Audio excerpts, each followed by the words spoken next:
recours à M. Godard. Pourquoi? Non, personne n'a eu recours à lui. Non, M. Godard, il est venu s'imposer. Personne n'a eu recours à lui. Voilà, c'est pour ça qu'il s'est...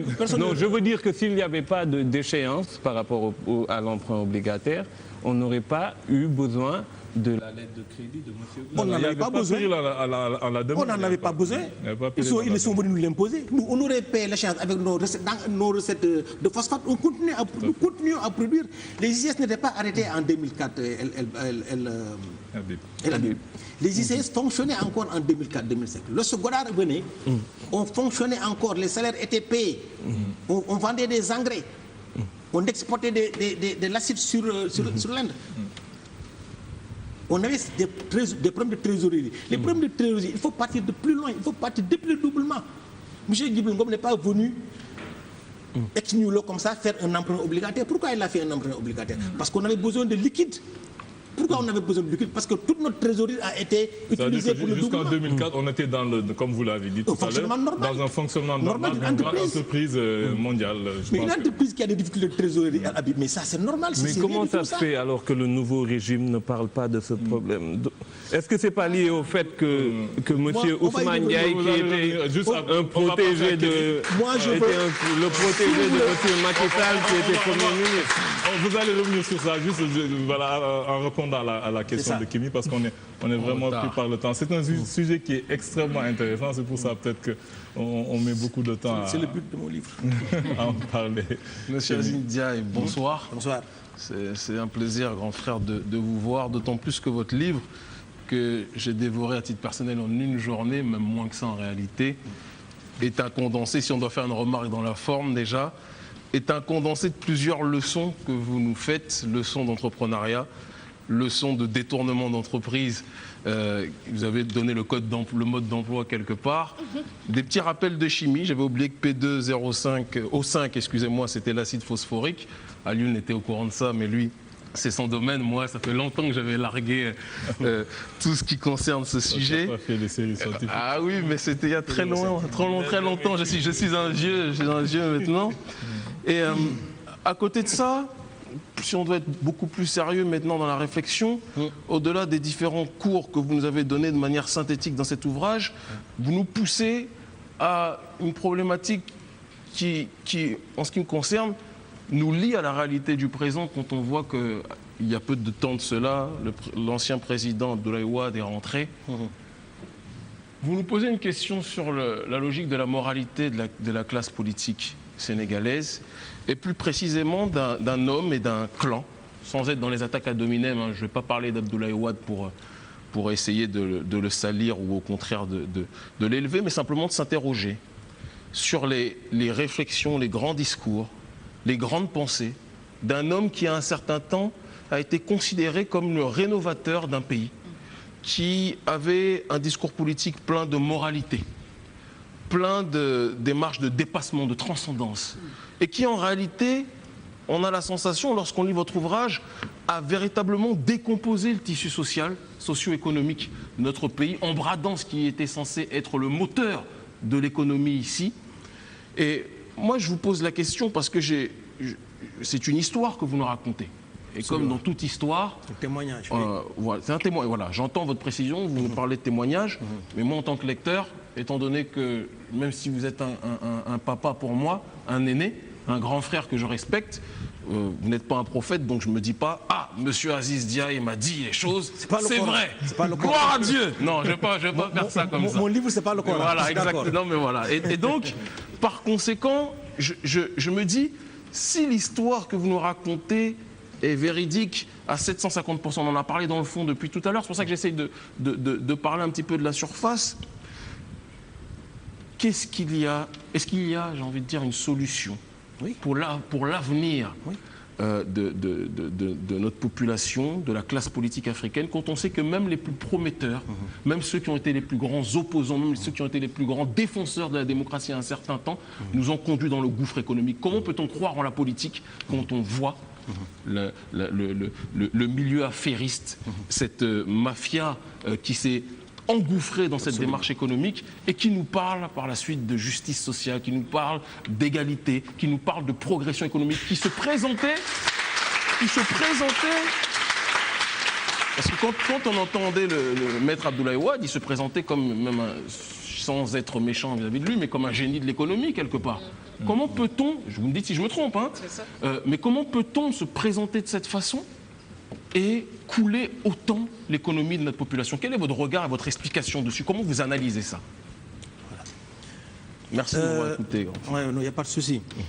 J'ai un problème pour attaquer des gens. Non, vous n'attaquez pas. Vous avez beaucoup de problèmes ce soir. Non, c'est vous n'attaquez pas.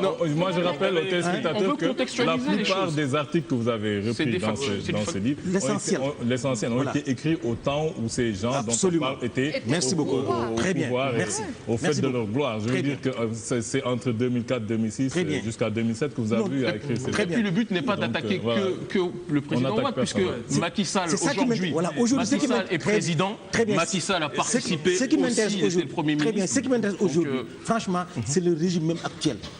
Franchement, moi si je puis me permettre, grand frère, je n'aime pas trop cette méthode qui consiste à fuir. Je ne vais pas l'attaquer lui parce que soi-disant en difficulté. Il y a une époque où un tel n'était pas en difficulté, il était dans l'omnipotence totale. Je pense qu'il faut avoir quand même une réflexion globale et objective sur les choses. Il n'y a pas de souci, c'est que bon... Parce que si Macky Sall demain il est destitué, il va dire « Ah, je ne vais pas l'attaquer même s'il a fait... » Non, il faut qu'il y ait des critiques de fond qui soient posées. D'accord, mais je suis à l'aise, je suis plus à l'aise. Ouais, vous aimez les puissants, combattre les puissants. Voilà. Mais nous, on vous aime même quand vous parlez de ceux qui étaient puissants, qui sont aujourd'hui dans l'impuissance et qui ont besoin d'un Viagra politique. Tout le monde est d'accord que... Nous, on veut la vérité. Tout le monde est d'accord que l'État, le régime de Maître Abdoulaye Wade était un régime affairiste. Tout le monde est d'accord.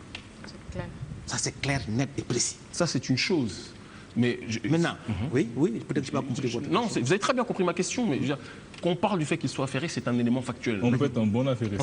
Il y a des gens qui sont des génies dans ce domaine-là et qui réussissent malgré tout, même si, imaginons, se remplissent les poches, imaginons, comme malheureusement beaucoup de gens sur le continent africain, réussissent à faire décoller leur pays.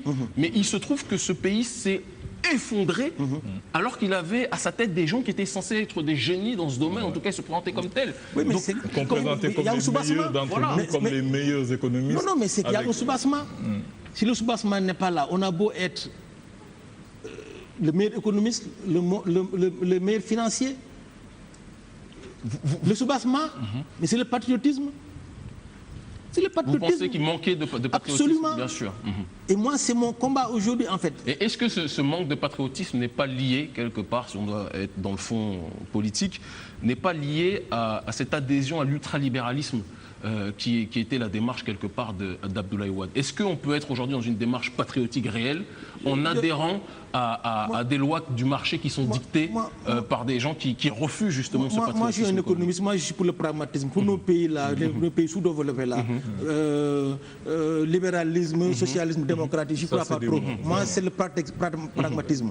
Et moi, je suis pour le pragmatisme. Et vous trouvez qu'il n'était pas pragmatique en tout cas? Voilà, moi je suis pour le pragmatisme pur et dur. S'il y a un aspect du libéralisme qui nous convient bien, on prend. S'il y a un aspect du marxisme-léninisme qui nous convient bien, on prend. Il y a pas de Donc qu'est-ce qui a cloché alors, si on doit synthétiser? Qu'est-ce qui a cloché donc, dans sa démarche, dans sa conduite d'Abdoulaye Wade par rapport à sa gestion globale aux ICS? Mais non, aux ICS, c'est l'ultra... C'est-à-dire ils ont cherché, très sincèrement, ils ont cherché à mettre la main sur l'usine d'engrais et la Senchim. Au départ, lorsque Godard venait, leur but ultime c'était ça. Mettre la main sur l'usine d'engrais et la Senchim. La Senchim, indépendamment du fait qu'ils sont la filiale commerciale, ils produisent aussi des phytosanitaires. C'est les insecticides, les pesticides, les herbicides. Ils font ça. Voyez-vous. Non, mais quand vous parlez de ça, pour les gens qui connaissent vraiment les ICS, moi j'ai l'impression que c'est quelqu'un qui va abattre un bœuf, rien que pour lui prendre sa queue. Je ne sais pas. Mais c'est ça. Mais moi, c'est la queue qui m'intéresse. Et je vais tuer tout le bœuf. Le premier aspect même pas le foie, parce que je veux dire qu'on détruit ce qu'il y a de plus important, c'est-à-dire l'usine la double usine de Daou. Et juste pour prendre ce que... C'est ça. Le premier aspect du crime, l'un des aspects du crime, c'est d'abord d'avoir balkanisé d'avoir voulu balkaniser, et ça risque de se faire. Ça risque de se faire, balkaniser les ICS. Les ICS, c'était un complexe industriel. Un complexe industriel avec des entités intégrées. Il y avait une intégration verticale. Voilà, une intégration verticale. Depuis l'extraction du phosphate jusqu'à la fabrication des engrais, en passant par la fabrication de l'acide phosphorique. Il y avait une chaîne de valeur. C'était un complexe. Et l'avenir, je fais partie, moi, de ceux qui croient que dans ce contexte de la mondialisation, l'avenir appartient aux grands ensembles. Il faut regrouper et non éclater.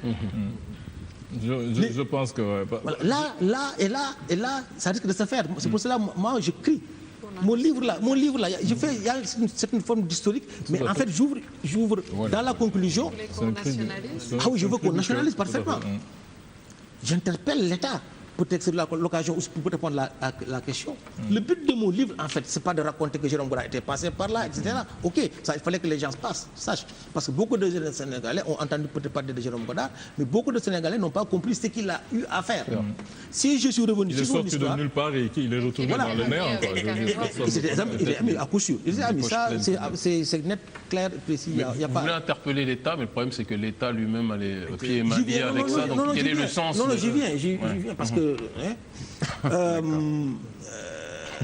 je disais que la balkanisation, le fait que les idées soient éclatées, ça, j'ai dit que c'est un crime. Ça, il faut que les patriotes, tout patriote sincère, s'y opposent. Les idées ne doivent pas être balkanisées. Pour rester sur la parabole du bœuf, parce que je ne sais pas c'est qui avait écrit ça, si c'est Thierry Rimsek ou quelqu'un, il dit que ça veut dire qu'il y a des gens qui prennent la vache, le lait de la vache, qui utilisent la vache pour prendre son lait, mais il y a des gens qui tuent carrément la vache, donc il n'y a plus de vache à lait en fait. Donc peut-être les ICS, c'était une vache à lait qu'on a tuée au lieu de prendre seulement son lait. Ce qui m'intéresse le plus, si vous permettez, c'est pas que ce qui m'intéresse le plus, c'est maintenant, mais que faire maintenant? Quoi faire aujourd'hui? C'est ça aujourd'hui, c'est surtout ça. Parce que vous êtes radical, vous dites que est-ce qu'il ne faut pas nationaliser? Mais il faut nationaliser. Il faut avoir le courage politique de faire une chose pareille. Merci beaucoup. Mais pourquoi les Africains ne doivent pas avoir de courage politique? Moi c'est ça c'est la question que je me pose. Mais est-ce que le courage politique est l'apanage des Américains ou bien des Asiatiques? Mais je pense que pourquoi la nationalisation? Mais j'ai dit, pourquoi Hugo Chavez, je l'ai dit, je le répète, pourquoi Hugo Chavez doit être plus courageux que Macky Sall? Pourquoi? Est-ce que dans la structure intérieure des Sénégalais, nous sommes condamnés à ne pas être courageux?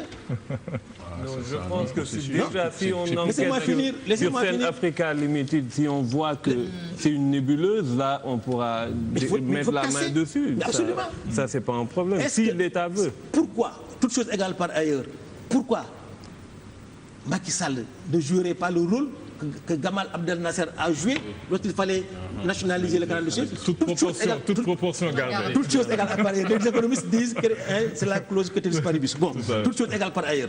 Donc, toute proportion gardée. Il était plus difficile en son temps de nationaliser le canal de Suez que de nationaliser une entreprise. Ça n'a rien à voir. Ça n'a rien à voir. Donc, nationaliser les ICS, mettre la main sur je sais qu'on ne pourra pas vider tout le dossier. Mais vraiment, c'est un livre que nous conseillons à tout le monde, vraiment, parce que ça permet de connaître un peu cette histoire, vraiment, qui, comme Nina l'a dit, vraiment fait mal au cœur. Heureusement qu'après j'ai écouté Carl dit, parce que j'étais en colère et je n'arrivais pas à vider le... Je voulais dire, le canal de Suez c'est un peu loin, mais ce qu'ils ont fait avec Dubai Port World, pourquoi ils ne font pas la même chose? Comme il y a une nébuleuse, comme ils étaient en train d'enquêter, ils ont mis la main sur Dubai Port. Peut-être que ça a intéressé d'autres forces extérieures. Là, pourquoi ils ne font pas la même chose, le temps d'enquêter sur l'actionnariat? Il doit le faire, le président Macky Sall. Son silence est assourdissant, et à terme, ce silence deviendra coupable. Parce que quand il y a Bolloré derrière, nous devons reprendre notre patrimoine national. Je ne sais pas si Ali Baba a un mot à dire par rapport à ça, vite fait, avant qu'on passe à ton actualité. Bon, moi, je peux dire qu'il faut être toujours patriote. Oui. C'est tout. En tout cas, vous êtes un grand patriote.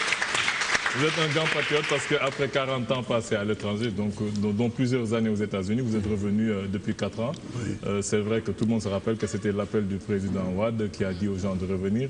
Bon, on ne sait pas après ce qui s'est passé, est-ce que vous avez été bien géré? Mais en tout cas, jusqu'à présent, vous êtes avec nous. Vous avez une école de cuisine gastronomique aux Almadies qui s'appelle Ceci Cela. Oui. Depuis lors, on s'attend chaque fois à voir voilà, une boutique ou bien quelque chose qui je sais pas, une enseigne Alibaba pour que les gens puissent déguster tout ce que vous nous faites comme création. Oui. Mais jusqu'à présent, on ne voit rien. Qu'est-ce qui se passe? Bon, j'aimerais m'exprimer en Wolof parce que j'ai un français un peu médiocre. J'ai grandi entre l'Italie et les États-Unis. Bon, je pense bien que beaucoup de Sénégalais connaissent mon histoire. Tout à fait. À travers le New York Times, le Jeune Afrique, et beaucoup même tous les journaux du Sénégal. Tous les journaux. Okay. Et le Grand Rendez-vous tamit. Et le Grand Rendez-vous aussi. Et j'ai même mis dans mon site internet la 2STV que je fais des publicités pour. Ok. Son problème dafa nekkoon que ne moi à bas âge comme ni ma koy waxee rek la génn Sénégal dem à l'étranger.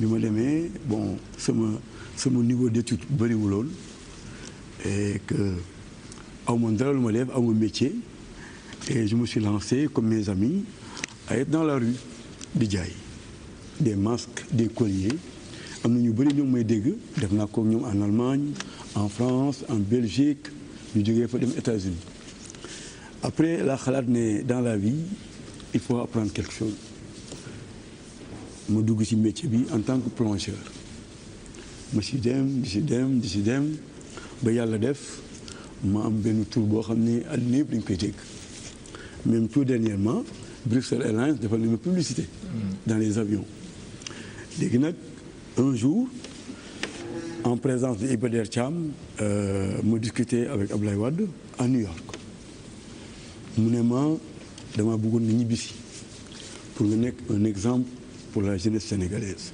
parce que vraiment sa carrière dafa riche ne ma nag c'est bien beau dëkk yëpp dina tudd mais sa réew tuddagul ba léegi il faut nga dem foofu def ay preuve loolu moo ma indi Sénégal bi ma ñëwee mu teg ma honnêtement mu teg ma ci ay conditions yu bien mais des gens yàq affaire bi yëpp man li ma toog résister ba école bi taxaw bi école bi taxawee bon mu am benn engagement bu ma même seeti ko ñu am benn engagement benn projet bon par la suite élection yi taxaw ñu nañ bàyyi ba élection yi passé bon par la suite tu comprends l'histoire affaire bi cafouillé mais projet bi xam nga lan la woon mais projet, la continuité de l'État non waaw am na projet bi lan la woon mu woolu ma ñëw mu ne ma dañu ubbi benn centrale cuisine à Diamniadio man maa noonu gérer restauration bi xalaat bi nekkoon na pour que Sénégalais yi bu ñu xiifati parce que moom mënul comprendre su midi jotee gars yi bàyyi seen bureau yi di dugg dans les gargotes mu ne loolu dafa bëgg mu arrêté du fait que man bokk naa ci association des chefs du monde comme Michael Azouz bi mu sa ñëw un jour pour ma discuter ak ñoom naka lañ mën a indee ay plats yu yomb pour gars yi nekk ci bureau yi ñu leen koy jox bon projet boobu nag ma xam ne nag c'est patriote daal mu ne kon naa ñibbi si taw affaire bi yàqu bon ma yaakaaroon ne état am na comme ni koy waxee continuité et puis par la suite bi président Abdoulaye Wade demee j'ai eu la chance aussi de travailler avec Macky Sall j'ai été son cuisinier pendant 5 mois nekkoon naa këram oui honnêtement oui honnêtement mais boobu da nga ko daan toggal yu jaar yoon xanaa. oui dama ko daan toggal après moom. waaw dama daan togg yu jaar yoon. parce que j'ai vu que yow tamit récemment da nga demoon États-Unis ngeen def foofu benn offensive diplomatique et culinaire contre l'obésité aux États-Unis ñaari chef nañu tànn ci monde bi yëpp muy yow ak beneen chef bu tudd Victor Albizou benn américain d'origine cubaine ak yow donc yéen yaa leen doon xeex États-Unis lépp loo xam ne ñun xam naa ne c'est pas suñu problème amuñu problème obésité ñun problème benn cholestérol la ñu am ñun problème mu ràgg kay nañu am ak ñun problème mu ñàkk yaram nañu am kay suñu dëkk bi xanaa. oui en 2012. Association des agriculteurs américains ils sont 21 000 agriculteurs ci 31 États ñoom ak fondation Michelle Obama ñoo daje woon nañu il faut ñu jël ñaari chef pour ñu xalaatal ñu yàlla def mu bokk ci chef yooyu ñu jëloon pour ñu xalaatal ñu nit ñi lan lañ war a lekk ma demoon ci et ça a fait un succès bon loolu su ma ko defee parce que aussi je dois beaucoup de choses à l'Amérique ñoo tax ñoo ma formé Amérique ñoo ma gëmloo que ne même boo jàngul école war nga mën a nekk dara Amérique moo yóbbu sama tur ci àddina yëpp bon mais loolu bu amee tamit man Sénégalais la liñ naan bant bu yàggee ci géej lu yàgg du soppali ku jase Sénégalais la bu ñu ma wooyee ci ñëw pour liggéey sama réew damay bàyyi lépp ñëw mais li ma doon am États-Unis mun ma ko am fii. am nga nationalité américaine tamit. ah waaw am naa ko moo tax du ma présenté présidentielle sinon dinaa bokk.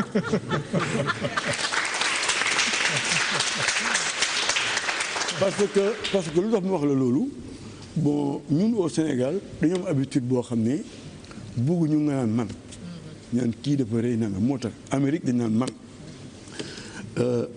maa ngi défier quiconque ku mës a jàngee Amérique nga def fa 10 ans wala 20 ans nga jàngee fa kenn du bind si yow kenn du def biographie dans le New York Times non amul. Youssou Ndour sax amul woon. amul biographie dans le New York Times amul Senghor moo ko mos a am mooy bi mu génnee àddina ñu defal ko biographie ba mu dee dund duñ ko bind.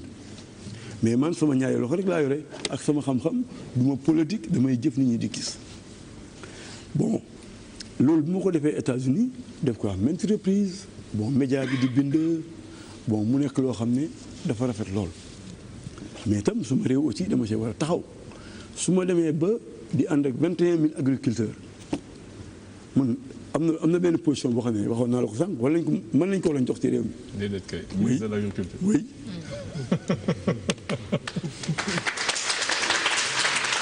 mais yow xam nga léeg-léeg régulièrement indi nga fii si suñu plateau ay création yoo xam ne yu graaw mais malheureusement ñun rek ñoo ko fii gis fii si plateau bi. lekk ko Sénégal yëpp di xool naan lii fan nañ koy amee ay mburu yu graaw ay affaire yu graaw te gars yi duñ si mos. tey tamit dafa mel ni indiwaat nga yenn affaire yu graaw. waaw mais yooyu. Aliou ma may la tuuti bon nañu indi affaire yi fii ma expliqué la. waaw attends Thioro indil ñu affaire yi. bon dafa am benn affaire boo xam ne man si fan yële passé. déggoon gars yi def benn revue de presse si man. bon bi revue de presse bi amee. ça tombe bien tey l'anniversaire u El Habib. C'est l'anniversaire de El Habib. Moi, des gâteaux de Thiaf là pour mon anniversaire. Franchement. joxal gars yi ñu mos léegi gâteau bi lan la nii. gâteau bi ci tout ça. Ouais, je suis vieux là. 40 ans kii kay amul sax. amul 35 mais c'est du Thiaf. Kémi amul 33 Kémi amul 32. Voilà. Kémi 33. Et puis c'est très beau. 33 kii 34. C'est très beau. Avant même de le manger, c'est très beau. Non, ça c'est du sucre. C'est du sucre. Sucre maa créé. jàllalal yow grand bi moom. faut donner à l'invité. À l'invité en priorité, à notre papa. Happy birthday to. Il va goûter. El Habib. Il va oublier momentanément les ICS. donc lii ñam naa sax affaire bi kii nga ne c'est à base de quoi. bon kii ñu ngi ko defaree gerte caaf ak sànqal. sànqal. oui sànqal ak gerte caaf. léegi pâte bi lan nga ko defee. pâte bi farine normale la farine de blé. léegi tarte au gerte caaf et au sànqal. oui. tarte bi moom. bon Aliou. dafa am loo xam ne dama koy yenn saa yi su ma demee am na ay façon am na pâtisserie yu mag fii. des restaurants. yenn saa yi damay dugg ma taxaw ma gis nit génn wàcc otoom en costume dugg ci pâtisserie bi taxaw bu taxawee ma nekk ci ginnaawam damay dégg rek ma donne-moi ça donne-moi ça. du xam tuuti donne-moi ça mais moom xamul li muy lekk. mi ngi rey boppam poison la. parce que ñoo ngi ko defee glucose wala trimoline. wala levure chimique des œufs ak beurre la ñuy mélangé jox ko. ñun ñëpp loolu nañu defaree gâteau. waaw mais attention mais léegi nag ñun ñi nga xam ne dañoo am gerte am sànqal bu ne ci mën a créer affaire bi mel nii parce que looy jéggaani. parce que mélanger kon beurre kii ak baaxul beurre ak. c'est mauvais. C'est mauvais pour la santé. day yokk ay cardiovasculaire da lay indil. après cardiovasculaire diabète taxaw wala cancer wala beneen feebar bu si abusé de trop de temps en temps. léegi lan nga koy defee parce que yow daan naa dégg ngay wax ne yow sa pâte du am nen du am. waaw même mos naa defee benn gâteau boo xam ne amul farine amul beurre amul sucre amul nen. et ça a été publié par le New York Times. soo demee dans Google vous mettez juste Ali Baba Gueye et le New York Times dañu koy lire. maa ko njëkk a def États-Unis. léegi xam nga yow suñu waxtaan xajul fii parce que toujours li ma lay reproché mooy que da ngay ñëw fii wax ñu ay wax yoo xam ne ñun duñ ko gis. mburu yu baax yi affaire yu neex yi ngay def chaque fois bu ñu ñëwee gars yi di ma laaj anamu fu ñu koy amee. mais après mais Aliou xam nga tey damaa ñëw ci émission bi. moom lu ma indaale. mooy que ne dafa am kilifa gu mag gu nekk ci réew mi. mu yore mu ngay liggéey patrimoine bâti. ñu may woowee éléphant blanc.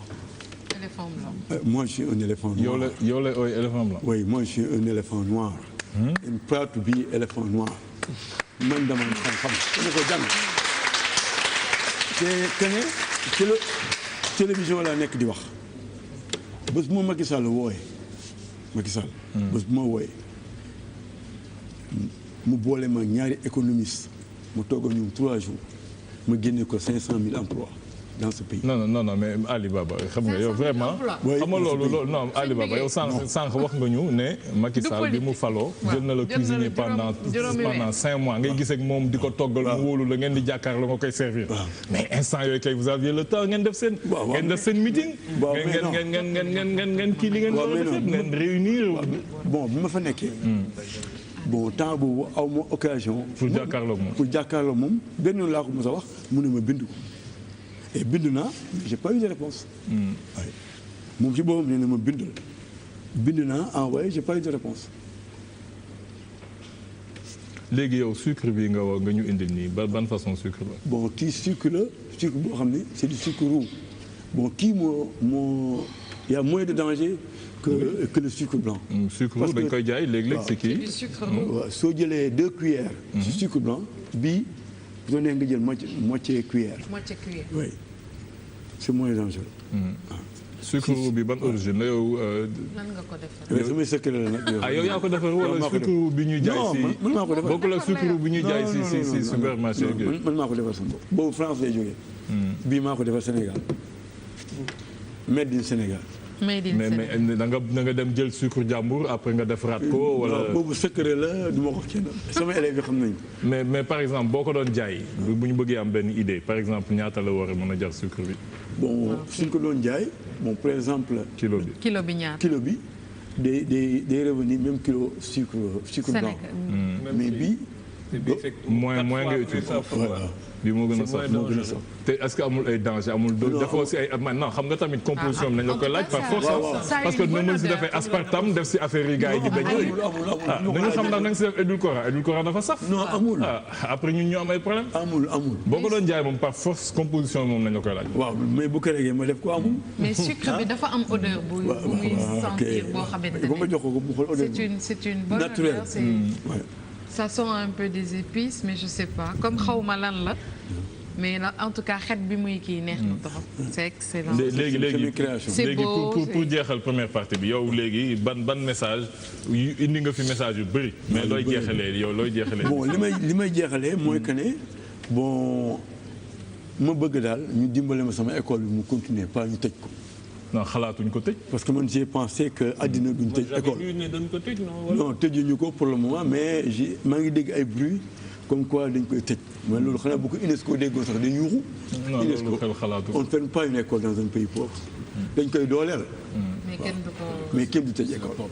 non surtout école boo xam ne bu mel ni bii nga xam ne day jàngale. xale yi ñu defaree ay produits locaux yi naka nañ koy mën a. nañ koy mën a mettre en valeur ak yooyu yëpp def naa loolu moom du loolu xel xalaatul di ko tëj.